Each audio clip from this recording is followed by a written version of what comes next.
So I had a field diary and I had a reflective diary. So so I reflected back in my reflective diary with my own kind of personal experiences and just little notes. And then group discussions, I was in a group of 4. So we would sit down, when we had time, basically every evening, and just kind of reflect back. Because there was so many people to interview and things to see, we didn't all get a chance to speak to the same people. So it was useful that we all kind of could share our knowledge and our experiences and reflect together.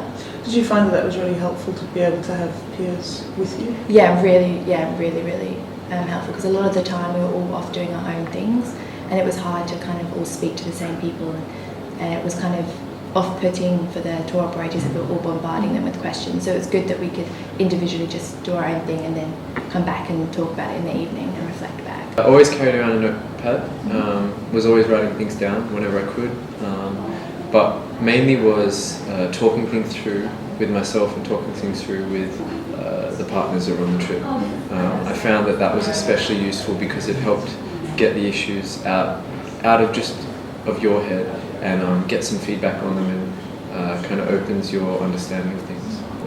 I find like my points of tension during the trip, and I go back and I think about like what was the context of that situation, like whether I was having difficulty reading an article or whether I had like a really difficult conversation with somebody.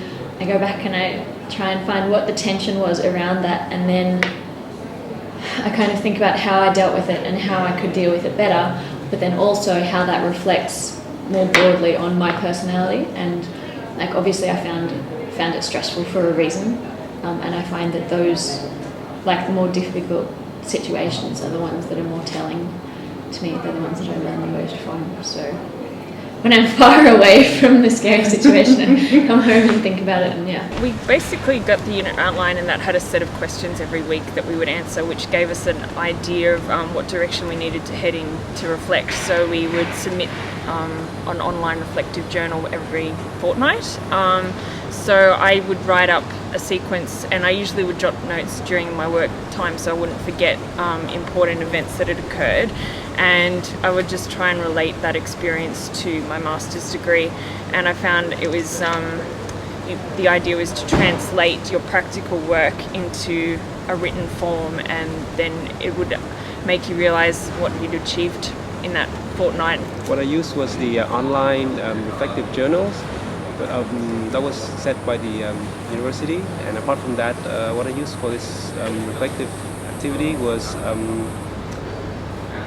some notes that I have from work, some from memories, the experiences that I had in memories. I would sit down at the weekend to rethink what I've done, and then sort of put it on the reflective journals, the online reflective journals.